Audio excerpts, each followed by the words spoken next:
After the dawning of the beam and the return to the playoffs in 2023, expectations are high for the Sacramento Kings this season. But what constitutes a successful season for the Kings? ABC 10's Kevin John joins me to discuss that right here on the Locked On Kings podcast. You are Locked On Kings, your daily Sacramento Kings podcast, part of the Locked On Podcast Network, your team every day. And now, ladies and gentlemen, it is that time for another episode of Locked On Kings.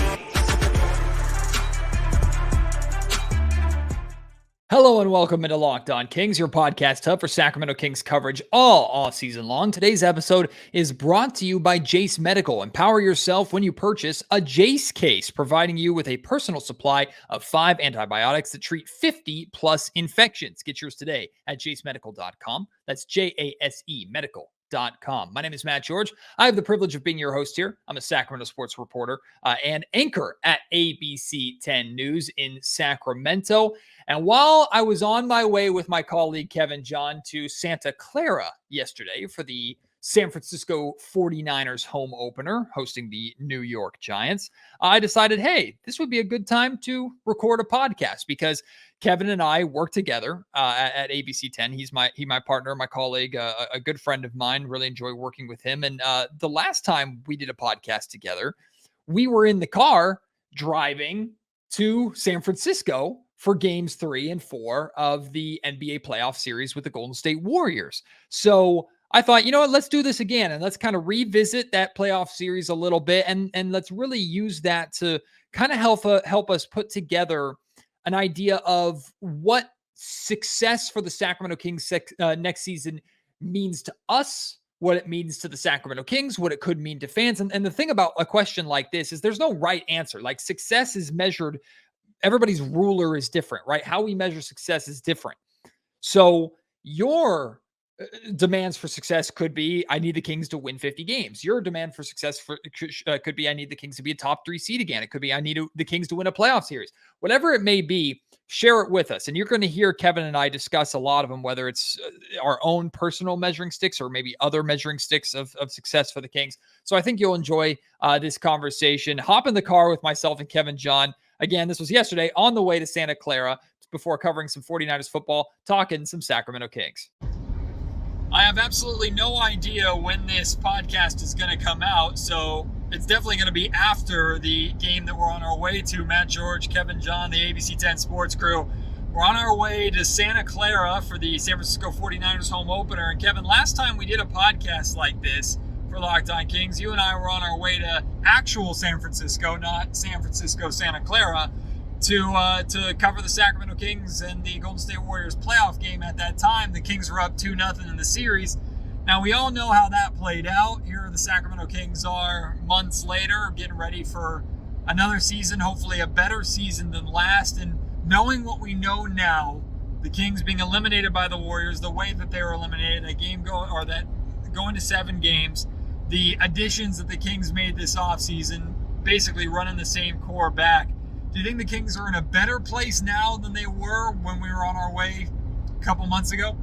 Well, I think it goes down to addressing the main thing that hurt the Kings in that series.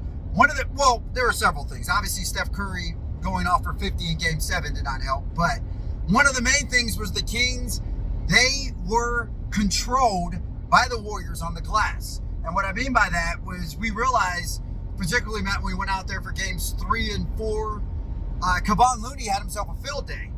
And that was the main thing that really exposed the Kings throughout that, not just those games you were going to, but throughout the series. So when you look at that and you look at the additions that the Kings have got. So let's look. So far, since that time, the Kings have had Neemias Queta, Nerlens Noel. Obviously, those two are no longer with the Kings. Alex Len, who is still there.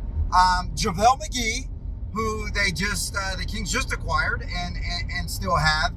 And actually, not to go off subject, but speaking of JaVale McGee, this is somebody who obviously has been in the league for a significant amount of time. I believe he's 35. He's won 3 championships.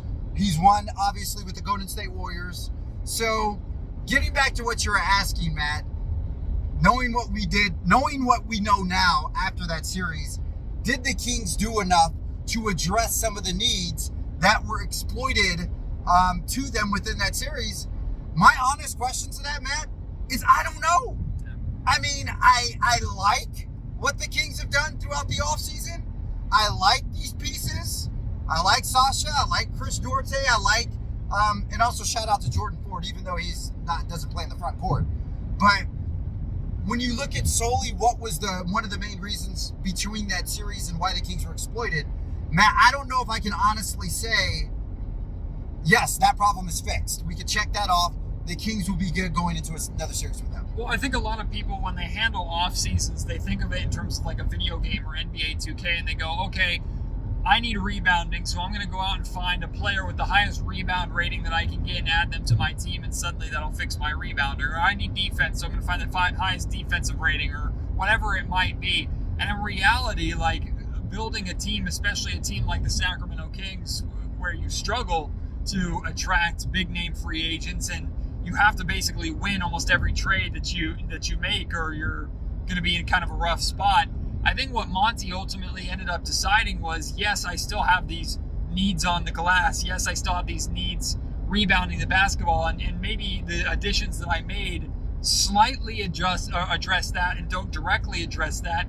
But ultimately, my expectation with this team is, now that they've had actually a season together, now that they're just now getting to an actual calendar year together, and I'm talking about the core, like, the expectation is going to be that everybody is going to improve and everybody is going to address those needs. And even Mike Brown talked about, specific to rebounding, like, as much as we would have liked to see Domantas Sabonis have a better series period, but especially rebounding, he was technically the rebound champion during the regular season.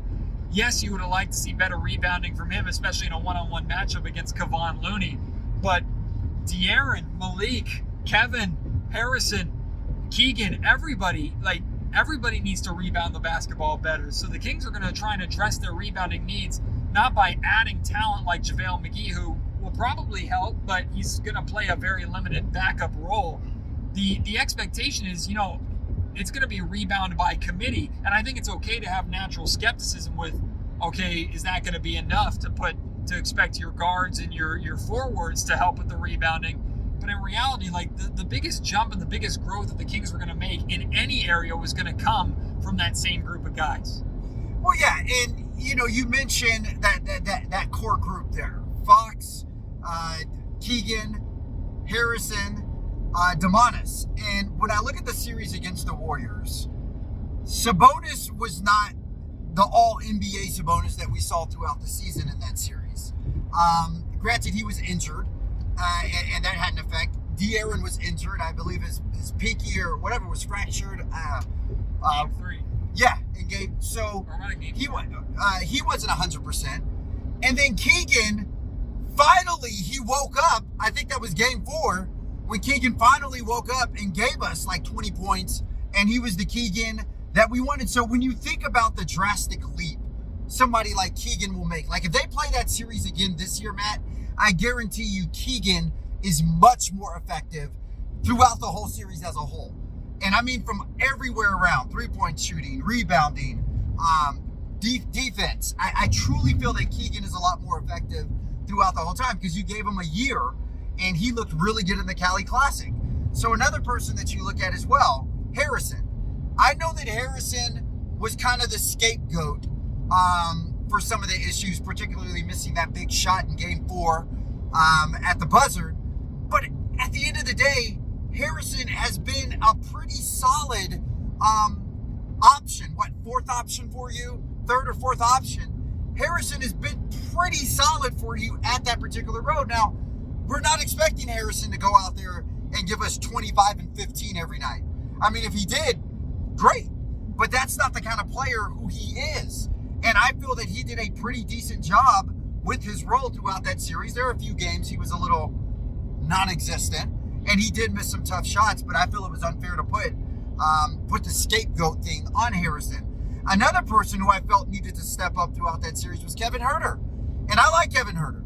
I think he's pretty solid. Defensively, that's a whole other thing. But I feel that offensively, he's your best three-point shooter. What did he shoot? 39, 40% last year? Don't quote me on it. Just over 40. Yeah. So, my thing is with Kevin Huerter, he's somebody who has to become more involved. And I get, yes, you don't want him to be this, passive kind of all weight. Like, he's somebody who can shoot off the dribble or off the screen.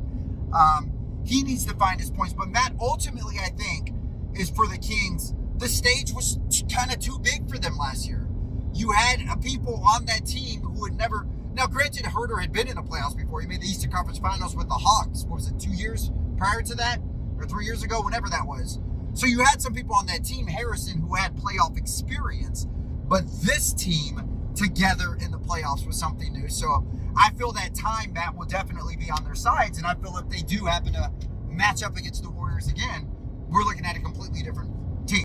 Like I said at the top of the show, today's episode of the Locked On Kings podcast is brought to you by Jase Medical. Everyone should be empowered to care for themselves and their loved ones during the unexpected. That's why Jase Medical offers the Jase case. The Jase case provides 5 life-saving antibiotics for emergency use and gives you peace of mind so that you're not just hoping that you have access to the medication that you need during an emergency. You know how stressful that time is. Imagine just knowing that you have what you need right there at home. Jase Medical makes sure you have the medication in hand. It's simple. They handle everything from the online evaluations to licensed pharmacy medication delivery and ongoing consultation and care. Don't get caught unprepared. Save more than $360 by getting these life-saving antibiotics with Jase Medical, plus an additional $20 off when using promo code Locked On at checkout on jasemedical.com. That's JASE medical.com, promo code Locked On. Well, I think the reality of this situation is, look, the Kings had at some point 4 out of their 5 starters were underperforming. Now, like you said, Keegan kind of woke up in Game 3, and for the remainder of the series was pretty solid. Kevin Huerter struggled the entire series. The Kings shooting, period, struggled the entire series except for Game 6, really. De'Aaron Fox was excellent and even still played really, really well despite battling through the injury that he suffered. Sabonis underperformed, Kevin Huerter drastically underperformed, Harrison Barnes underperformed, and the Kings still took the Golden State Warriors to 7 games, and it took Steph Curry going for 50 to knock the Kings off. But the reality is, we don't want to harp, and I don't think the Kings are really harping on this series. There are certainly things that they're going to learn, and I guarantee you that Mike Brown is anxious to get into the gym with these guys for the first time in training camp to address some of those things, because we know these guys have been working together and working individually all summer long, and I'm sure coaches at times have gone together and done individual work with guys, but since the playoffs, Mike has not gotten an opportunity to work with these guys on some of the issues that he saw in that playoff series. So I think it's going to be really interesting, especially with the second game of the season being against the Golden State Warriors, playing the Warriors 3 times before December. I think it's going to be interesting to see immediately how much the Kings have learned from that playoff series, and not necessarily how hungry they are for revenge in beating the Warriors, but how hungry they are to prove that the way that they were beaten is not going to work again this season, no matter who tries to throw that game plan at them. Yeah, and then, when you talk about the offseason and the things that have gone on, one of the things, when you bring up Keegan, him and De'Aaron have been working out throughout the offseason. A lot. A lot. There you go. Basically every day. So when you think about this offseason and them building that camaraderie and chemistry, and I know some of the Kings players have been in LA working out as well, and just building some of that chemistry and camaraderie and things of that sort. I honestly feel, Matt, you give this team, I almost feel like, and I understand this is the Sixers motto, trusting the process. I really feel that we're looking at the same thing with the Sacramento Kings team. It's a process. Yes, it would have been great if the Kings on their first year from a 17-year playoff drought, they made a deep run in the playoffs. That would have been outstanding. Obviously, it didn't happen because you had the misfortune of going up against the defending champs. But I still feel that this is a process. Even think about, Matt, in the early 2000s when the Kings started becoming good again, the Rick Adelman era. It wasn't like their first time that they had made it back, what was it, 98 or 99, that they made it to the Western Conference Finals. That came in 2002 because this team had been working together. And I kind of think it's the same thing that we're seeing with the Kings this time around, this era. I feel like if not next year, because the thing is, Matt, ultimately you got to build on this. You can't look this year and if the Kings get eliminated in the first round and say, okay, this year was a success, Matt. You definitely can't look at it like that, because I feel the only way for this year to be a success is if you do better than you did last year. So now the Kings have raised that expectation. Yeah, so that's a good thing to really spend some time talking about, because this answer is different with everybody. It's how do you gauge success for the Sacramento Kings this year? Because for the most part, I agree with you. Like, the next step for the Kings is making the playoffs again and then winning an actual playoff series. But of course, a lot of that is situational, dependent upon who's healthy, who's not, what the matchup is, home court advantage versus not. Like, to me, you can't gauge success off of if the Kings are a top 3 seed again. I think it's fair to gauge success on, are the Kings a 48-win team or more? Like, to me, the number is 50, because that's the number that Monte McNair and Mike Brown and the Kings themselves have mentioned wanting to get to. So, and a 2-win improvement is not a lot to ask, even with how the Western Conference is getting better and shaking up. The reality is, like, I don't think the Sacramento Kings should be concerned or worried about any other team in the West does. Like, you were the Pacific Division champions last year. In my opinion, it's the best team in basketball, or best division in basketball. Your goal should be to achieve that again. Is it a failure if you don't? Context is important. So I guess my question to you is, like, how do you gauge, or at least going into this season, and it might change over the course of the year, but going into this season, what would you consider to be the line between successful and not successful for Sacramento this upcoming season? You know, interesting enough, Matt, I'm actually one of those people, I don't look at win totals and say, oh, if they win, 50 games or 52 games, 48, what have you, success. And honestly, I'm not really one that looks at division. If they win the Pacific Division, okay, they do great. Obviously, I think ultimately, Matt, the measure of their success is how they do in the postseason. So if they win 50 games and they repeat as Pacific Division champs, but they have a first-round exit in the playoffs, I don't look at that season as a success. Now, on the flip side, Matt, if they win 47 games or 45 games, they end up second or in the division, but they go on to maybe the conference semis, I say that's a success. And granted, why I say that is because, yes, obviously with regular season wins and losses records, that doesn't always dictate the postseason. For example, the team we were just talking about, the Warriors, remember, was it 2 years ago when they won the championship? They were the 3rd seed, if I'm not... Look at the Miami Heat this last year. Or Miami, you're Look right. at the LA Lakers this last year. Miami Heat were an 8th seed. Do you think at the end of that season, Miami came back in the locker room and said, hey, this was a success? You're damn right. They took out the number 1 Milwaukee Bucks, well, a team who seemed pretty much, like impossible to beat, and went on. So of course, at the end of the day, I'm not sitting here, Matt, and let me rephrase it. I'm not sitting here saying regular season wins and division titles do not matter. Of course, yes, there's some pride that goes into that. You want to see that, but at the end of the day, I am solely judging, Matt, the Kings' success this year off of their postseason success. I think that's solely, and the difficult thing, Matt, is when you look at this division, okay, the Suns, they now have had Durant for over a year. This will be their first full year that they have him in there and playing. So what adjustments do they make? When you look at a team like Golden State, who's getting older, but now that they have one of the greatest point guards of our generation and Chris Paul over there, how does that change things and shake things up? So you look at Dallas, who, more or less didn't really do a lot. It was a surprising team not to make the playoffs this year. What adjustments are they making? What is Cuban doing? So you look at all these other teams, and I remember around the trade deadline, man, everyone was like, Kings, you got to do something. Everyone around is getting better. Do something. Kings didn't really do much. Monty was like, I'm content. And it worked out, obviously, despite the first round playoff exit. So I guess going back to your initial question, Matt, I'm solely basing the Kings' success on what they do in the postseason. I don't give a damn if they win 55. I don't give a damn if they win 60 games this season. Your postseason success is how I'm overall judging your success. I think a lot of people agree with you with that. I'm a little concerned from that mindset from a Sacramento Kings standpoint. And the reason for that is I think there are a lot of teams in the league that are not concerned about the regular season really at all. And that's become more and more of a trend, which I think the NBA itself actually needs to look at, because the regular season should not be an afterthought. And there are a lot of teams like the Suns, for example, maybe the Warriors, maybe the Lakers again, that their goal is just to get there. Now, of course, they'd love to have home court advantage if they could, but they get there at that point. Once they're there, they know that they have as good of a shot as anybody because of the names on their roster. Sacramento's not there yet.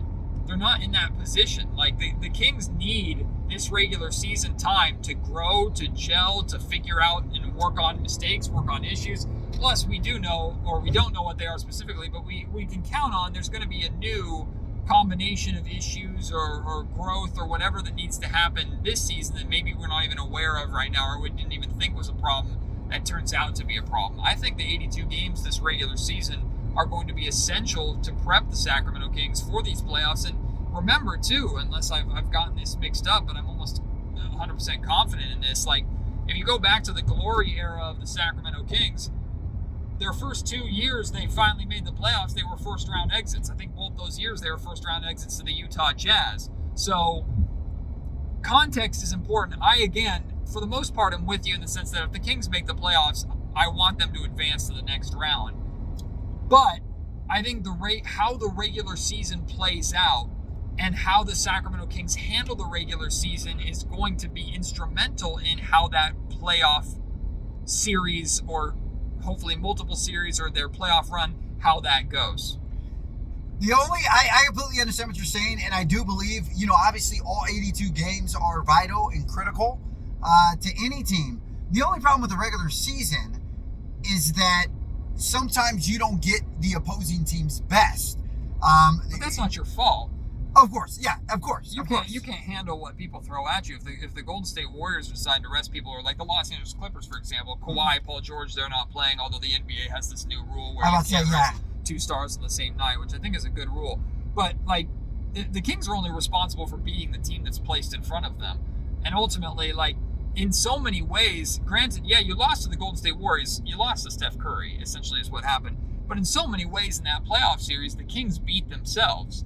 So if they can hone the issues that they had in the playoffs last year and figure those things out and fix those things during the regular season so that they're not beating themselves, like, I think I can live with the Kings not beating themselves and a team just having an unbelievable performance against them, unbelievable individual performances. It would suck if the Kings don't make it out of the first round again. But if the Kings are playing really, really good basketball, their brand of basketball, and it's just not good enough to win, that's where we ask questions of Monty next offseason about improving the team, versus this offseason it was just keeping this team together and having them improve together. That's where I think the regular season is essential. Yeah, no, absolutely. I mean, obviously getting those reps with each other, getting those reps with one another, and continuously showing growth throughout the season is imperative, vital, and significant in order for them to build that success with one another.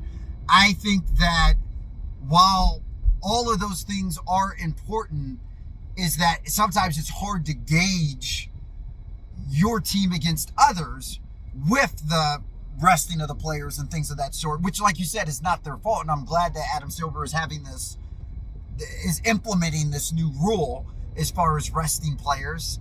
I believe really the Spurs were the first team to really, or at least the Spurs made that, the whole resting the thing popular. But then again, Matt, you do look at this team, and I understand Monty wants to keep them together, and I respect that because this team needs to grow. But you do look at this team, and it's like, at what point is it, okay, enough from the growth? Can you look at this team maybe 2 years from now or 3 years from now and say, you know what, Matt? This team can legitimately compete for a title. The good news for the Kings is, yes, in 3 years, the Warriors dynasty would have faded. They're, all gone. The Suns, who knows? Kevin Durant's getting older. He's going to not really must be a non-factor. The Clippers with Paul George and Kawhi aging. So you're going to have a lot of these teams in the Western Conference that, and we can't predict the future, but you look in 2 or 3 years and it could be wide open for the Kings. Well, to be honest, Kevin, I think the Kings' timeline is shorter than 2 or 3 years. I think this is the year for growth, and then next year is the year we're questioning, can this team make it to the finals of the Western Conference Final? At least that's what I believe the Kings timeline to be. I don't know if that's going to happen or not. I just think that's what the Kings are looking at. My only question to that, if we're looking like next year, and I do believe, this team is put together for a win now, not win in 10 years, even though it's a little bit of a process, but I don't know, I guess you could say it's a accelerated process, if that makes sense. But I guess my thing is, Matt, when I look at this roster and look at this Kings team, can I legitimately, if I'm Monty, look at this team, maybe not this season, Matt, but next season, legitimately look at this team and say, this team can win a championship? We have the right players. We have the right superstars, per se, because obviously, as we both know, Matt, this is a superstar-driven league. If you don't have a superstar, you're not winning much. I think the last team to win an NBA Finals without a quote-unquote bona fide superstar were the Detroit Pistons in 2004. Correct me if I'm wrong. But anyway, this is a superstar-driven league. So, Fox, Sabonis, can I look at these guys and say, okay, these are, when the game is, in the fourth quarter, and granted, I know De'Aaron Fox won the Clutch Player of the Year this year. He's been clutch, but, do we have a superstar who can deliver on the biggest stage when we need it? So I guess my whole question, Matt, is if you're saying, okay, maybe next year's the year they're thinking this is a championship caliber team, can I honestly look at this roster and this team and say, yeah, they can take down, any team in the East, well, not just the Western Conference, but of course the Eastern Conference if you want to win a title. This episode of Locked On Kings is also brought to you by FanDuel. And hey, speaking of Kevin and I being on our way to cover last night's 49ers game, maybe you made some money on last night's 49ers game. You can snap into action with this NFL season all season long with FanDuel, America's #1 sportsbook, because right now new customers will get $200 in bonus bets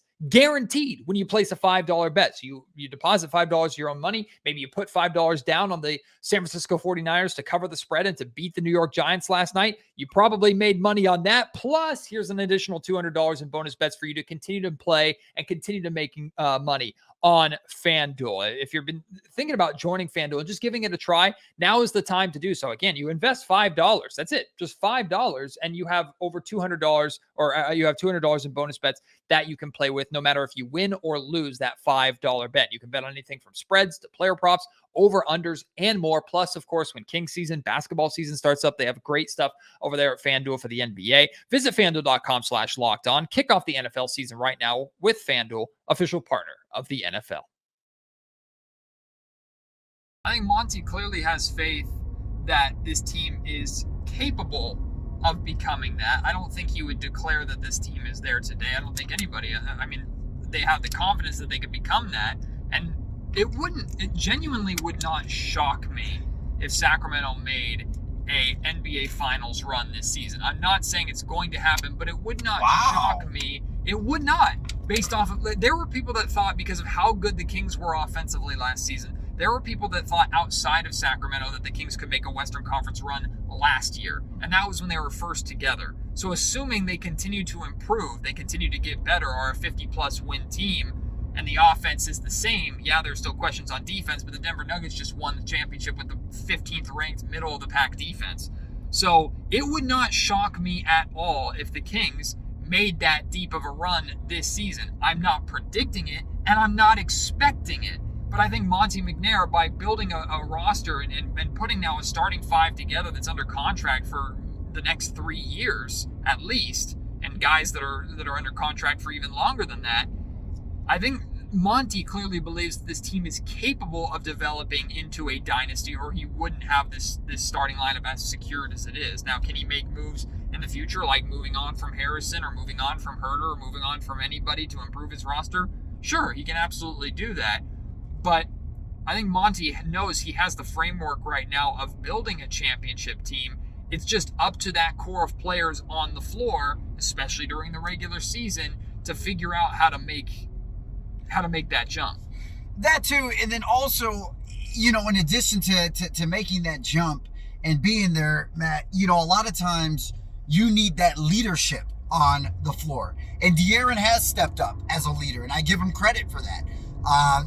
Having those emotional and not just physical leaders out there, but your emotional leader, your person who, I don't want to say you're Draymond Green to the team because we know he's not welcome in Sacramento. But, you know, a lot of championship caliber teams have that gritty, gutty, I'm going to do whatever the heck I need for my team in order to win this. And I'm not saying every team needs a villain or a Dylan Brooks kind of person. I'm just saying, you know, that gritty person, you know, if I know if I'm Mike Brown and I put that person in and I say, your job is to defend this dude, keep him off the glass, and be a facilitator. I know that you're going to go in there and do that. And, you know, when I look at this team, I understand, Matt, they're still growing. You know, your top players, I think De'Aaron's 25, Sabonis is 26 or 26 and 27, something like there. But I do believe with their growth and the steps that they take this year, Matt, not necessarily on the court, but also just those intangibles. Being a leader, showing that mental fortitude and that mental toughness, showing the emotional toughness, being able to pull Keegan aside and say, dude, you know, you need to be better at X, Y, and Z, or this, you know, just those intangibles that NBA championship caliber teams have. You know, that's the step that I'm looking for the Kings to make this year in order to be that championship caliber team. Because, yeah, Matt, like you said, offensively last year, you're right. I mean, they had a record-setting offense last season. The best, historically, the best offense we've ever seen in the NBA. And there were people outside of Sacramento, like your Kendrick Perkins of the worlds or your Charles Barkley's of the worlds, who said, don't be shocked if the Kings make a Western Conference Finals trip. So I do believe that other people are seeing what we're seeing here in Sacramento, Matt. And I do I'm not going to go as far as saying I think they can make an NBA Finals run this year, but I do believe that they can make a deep run this year because of what's been going on in this offseason. But like I said, Matt, I think those just those minor steps that need to be taken in order for them to bring that Larry O'Brien trophy back to the 916. Yeah, and again, Larry O'Brien trophies and NBA Finals appearances are not the point of this season. That's the point of this season for a team like Phoenix. That's the point of this season for a team like Los Angeles and maybe even Golden State. And again, those are three divisional opponents for Sacramento. Like that's not the point of this year. The point of this year is just getting better. And last year was we've arrived. This year is we're here to stay. And the next year is we're here to win, in my opinion. That's how the Sacramento Kings should essentially look at this kind of 3-year plan and 3-year timeline that they put themselves on. So a lot of things are going to happen and a lot of things need to happen for the Kings to get to the point that they want to be at over the next handful of months before we get into April and May and playoff time once again. And I firmly believe that hopefully we're actually jumping on a plane to cover a playoff series and not driving to San Francisco again, but we'll have to wait and see for that. Although, who knows, the Kings might want another chance at defeating the Golden State Warriors. We'll see when that shakes up. But there's a lot of time between now and then. What about between now and, let's say, the first handful of games of the season? Let's say the first 5 games of the season, because you're not always going to get how much better a team's gotten in just one game itself. So with training camp, with preseason, let's say 5 to 10 games of the regular season, what do you want to see, or what would be ideal for you to see? And it could just be, it doesn't have to be a bunch of things, because we know the Kings need to improve in a bunch of ways. Like 1 or 2 things that, questions you want answered that you would like to see from this team 5 games in. Well, first of all, Matt, I don't want them to start off 0-4 again this year. I don't think that's going to happen. I don't think so either. But, you know, I remember last year, everyone was losing their minds, and I will admit, myself included, all right, when they started off that way. So, first things first, Matt, yeah, we don't need a 1-4 start during the first 5 games. Second thing, and this is really one of the things I want to see, Matt, I literally want to see Keegan take that next step. And what do I mean by Keegan taking that next step? I believe, Matt, that honestly, Keegan could go as far as being a number 2 or 3 option in that offense. And what I mean by that, last year, he was a great spot-up shooter, hell of a 3-point shooter. Obviously, he broke the record for threes in a season, beating Donovan Mitchell's record. But we know the man can shoot the ball. But what I want to see, Matt, and I saw this when I was watching the Cali Classic, Keegan Murray was damn near a man against boys. And I understand with the Cali Classic, you have rookies, second-year players, people trying to make the team. So I understand the competition level isn't what Keegan would get during a regular NBA season. But I want to see him take that next step as far as attacking, as far as creating his own shot, as far as when he gets the ball knowing I can go to one of the first plays in the Cali Classic last year, Matt. Keegan literally is leading a fast break, goes coast to coast, and dunks over like 3 players. I was like, hot damn, this is the Keegan I want to see. So I guess my first thing, Matt, and I want to say in regard to that, I would love to see Keegan take that leap this year. I think he's honestly, when you look around the league at second-year players, I think he's one of the second-year players I think that's going to shock a lot of people this year. But do you need to see that in the first like 5 games, or do you need to see that over the course of the year? I would love to see that in the first 5 games. Okay. I would love to see that, just because I know the growth that he's been making and what Mike Brown, because remember, Mike Brown was the one who wanted him to play in the Cali Classic to improve upon certain things. Right. So I would love to see Keegan come out those first 5 games, kind of like the way we saw him come out in the Cali Classic. Not to that extent. I'm not saying he's going to drop 40, but if he comes out in the first 5 games, let's say is averaging the exact same shooting wise, points per game wise, that 12 points per game as last season, are you concerned? It doesn't matter what the Kings record is, doesn't matter how good the other players are playing, just for Keegan Murray to come out and be, let's say, the same. It doesn't have to be regression. It's just the exact same as he was through the first 5 games. Are you concerned or are you okay? I wouldn't say I'm concerned, but personally, I'd be disappointed. Yeah. If I'm just being real. Like, yeah, of course. Because I know he's much better than a 13-point, 6 whatever the hell, stat line per game. I truly feel that he's so much more better than that. And I feel that this year, I would honestly, Matt, in a perfect world, those first 5 games, Matt, I would love to see Keegan averaging 18, 19. Would love to see that. Now, granted, of course, when you look at this team and you look at this offense, you're like, okay, well, if Keegan is going to average just south of 20, who is he taking that production from? Whose numbers are going to be lower? And I don't necessarily think that somebody's numbers are going to decrease per se. Oh, I think so. I think Harrison's numbers are going down, but I think that's okay. I think Harrison's numbers are going down, and Kevin Huerter was the third leading scorer on the Kings last season. So I think, or it might have been Malik and Huerter like right next to each other. Either way, like numbers are going to come down in order for certain guys to get more touches. Plus, I still think there's another boost in Fox's scoring that's going to come too. So, oh, absolutely. So numbers are going to go down, but that doesn't have to mean regression for certain players. That could just mean flow of the offense. Exactly. There's only one basketball. And Harrison, I think his numbers are going to continue to. I mean, for crying out loud, too. Harrison is, because you're talking about it, this is what his 9th or 10th. I lost track of how many years he's been in the league, but I think he's entering his 9th or 10th season or something like that. So he's in his 30s. Yeah, so Harrison is no longer a spring chicken. So yeah, I would be shocked to see his numbers. Kevin Huerter, you mentioned him. He's an interesting one because, and what I mean by interesting one, yes, he's somebody who still is not in his prime, shall I say. He's entering it. But Kevin is somebody who any given night can give you 10 to 25. Now, consistently, where is he going to be at? We don't know. I mean, last year he was, around 13, 14, something like that? He was at 16, I think. 16, 17, or right around there. 16, okay. So the thing is we know what he can do from 3-point. He shot 41 or something, 40%, whatever the hell it was last year. But he's another interesting one. Are we going to see a huge step for Kevin this year?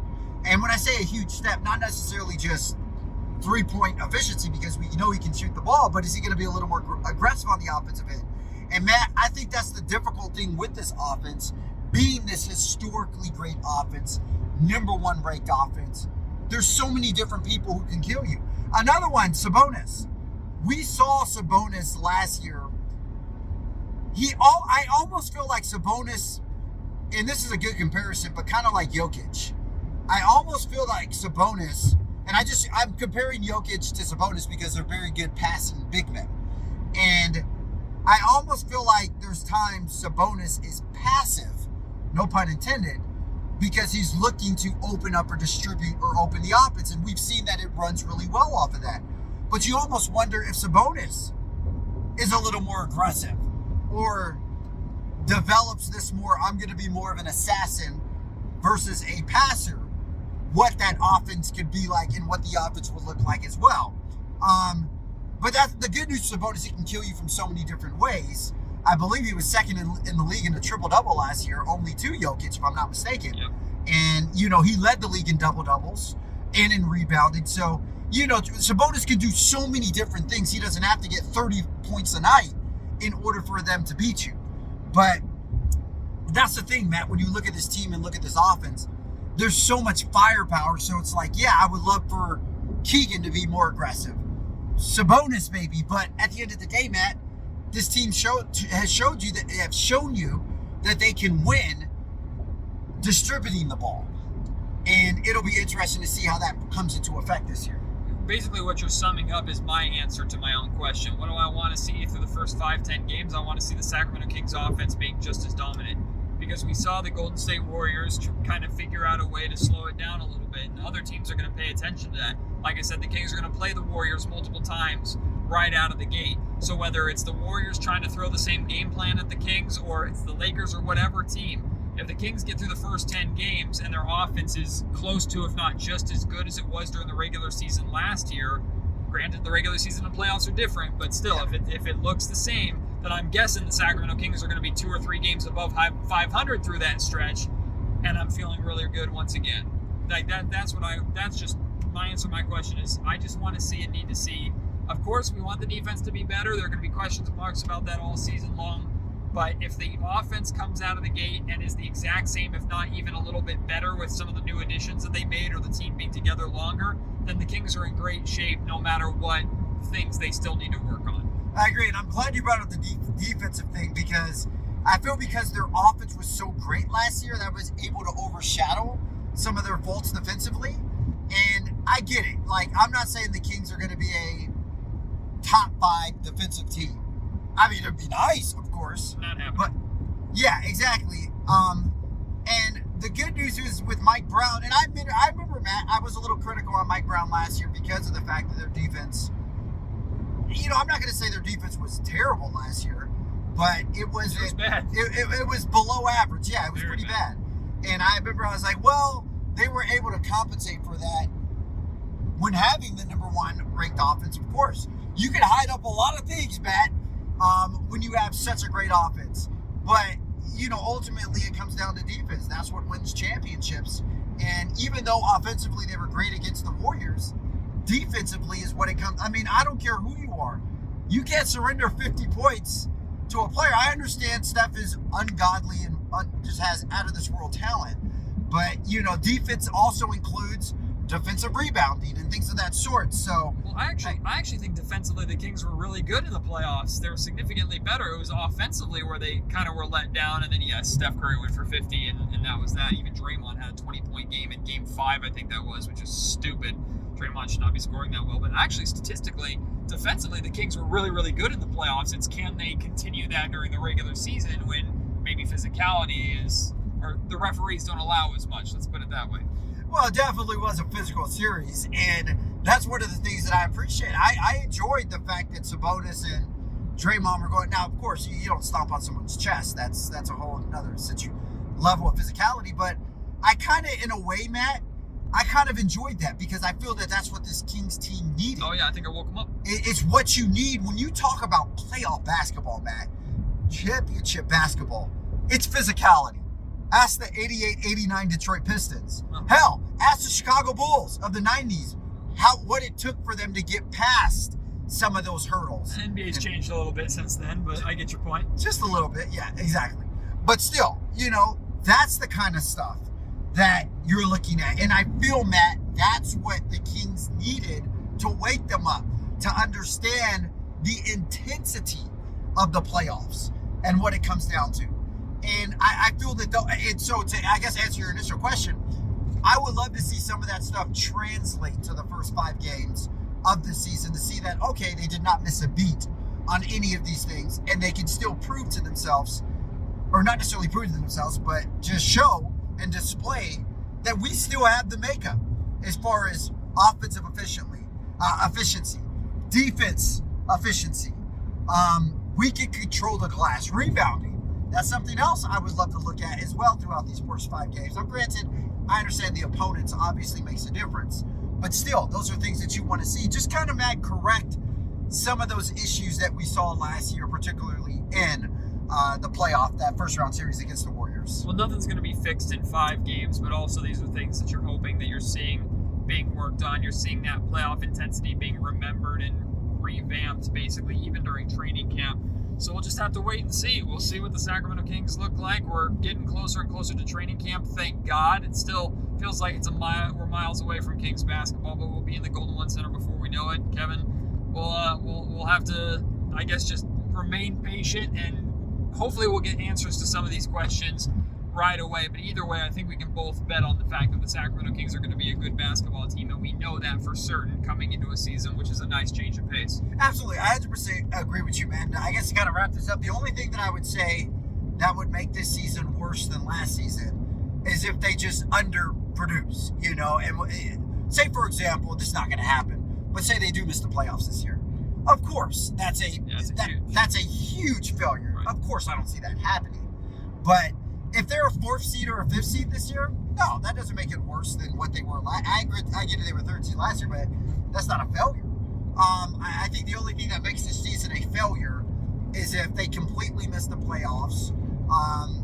Now, granted, Matt, injuries, do happen, and that changes the course of a season and the expectation and the outlook. But as long as they're able to duplicate the success, not duplicate the success, but show a little bit more, I'd say that's a bonus. And Matt, I think what you said was outstanding. You got to look at it as a trilogy. The first year, we've arrived. The second year, we belong here. And the third year, we're going to win. I love that. I'll call it the Kings trilogy. So we're going into chapter 2 right now, Matt, or the sequel to last year. And we'll see if they, if they continue to prove that they belong here. All right, let's go cover some football. What? We can't just, fast forward to basketball and cover the NBA? Screw the next 30 days. Screw patience. Let's cover the Kings right now. Shout out to Kevin for being willing to record that podcast with me. Always fun chopping it up with him on the way to that 49ers game. Before we wrap up, Keegan Murray was at the 49ers game. I saw him standing on the field during warmups. Himself and his father, Kenyon Murray, were there. And I guess Kenyon Murray's a pretty diehard 49ers fan. I didn't know that. And then Keegan Murray went to University of Iowa, as did 49ers tight end George Kittle. So I didn't interview them or didn't do anything with him. I didn't want to bother him. I walked up to him really quick and said hi to Keegan. Just said, hey, Matt George, ABC in Sacramento, blah, blah, blah. I have no idea if he remembers me or knows me or not. I don't care. Like, it's Keegan Murray. He's dope. His family's dope. He was there having a good time. I think Kevin Huerter was there too. And I guess Kevin Huerter's a New York Giants fan. So good on them. Like, I'm glad they had a good time. Wasn't going to bother them with that. But I was going to bother George Kittle because I saw George Kittle dapping up meeting Keegan before the game. So we talked to Kittle and asked him about meeting Keegan Murray and talking to Keegan Murray after the game in the locker room. And here's what George said. Keegan Murray, Kings basketball player. Went to school. He was at the game. I know. I saw him pregame. Him and his dad. Fantastic. How close are you with Keegan? Did you guys say anything before the game? What was that? Oh, he just told me to have a great game. It's crazy. I met his dad actually in an airport flying back from Iowa one time, and got his number for him. He shot me a good luck text today. He was actually standing next to my family, and all I said to Keegan was like, "Why are you so tall? That's crazy. Hit some more 3-pointers. I love seeing it. They're going to come to some more games. Iowa people are great people, so it's just always great to see them." George Kittle is such a just top class person, period. I just love talking to George Kittle. What a great personality. And it was cool to see him and Keegan interact. Maybe George can teach Keegan a little bit about upping that personality. Hey, show that fun side of yourself a little bit more. But that was a cool little Kings tie to the 49ers game last night. Well, I appreciate your support of the Locked On Kings podcast. As always, hope you enjoyed this conversation. I have more guests, more interesting conversations that I want to hash out and that I want to have, including like, I was going through some of like the team rankings and team numbers, and there were some secrets to the Sacramento Kings success last season that nobody's really talking about. Areas where outside of just offense, they dominated the league. So we're going to talk about that. I'm going to do probably in tomorrow's episode of the Locked On Kings podcast, or certainly on a very near future episode of Locked On Kings. Actually, it's probably not going to be tomorrow because tomorrow's my wedding anniversary. So yikes. But the next episode of Locked On Kings, I'm going to dive into that a little bit. Plus, I have more great guests coming. I have a huge guest lined up for in October that I'm excited about. So More great announcements and stuff like that coming. So make sure you keep us or keep tuning into the Locked On Kings podcast. We're getting closer to October, which means training camp beginning. Kings Media Day is right around the corner. It's almost here. It's almost here. We're making it through together. I appreciate your support. Can't wait to have you join me on the next episode of Locked On Kings. Until then, my name is Matt George. You've been listening to the Locked On Kings podcast, part of the Locked On Podcast Network.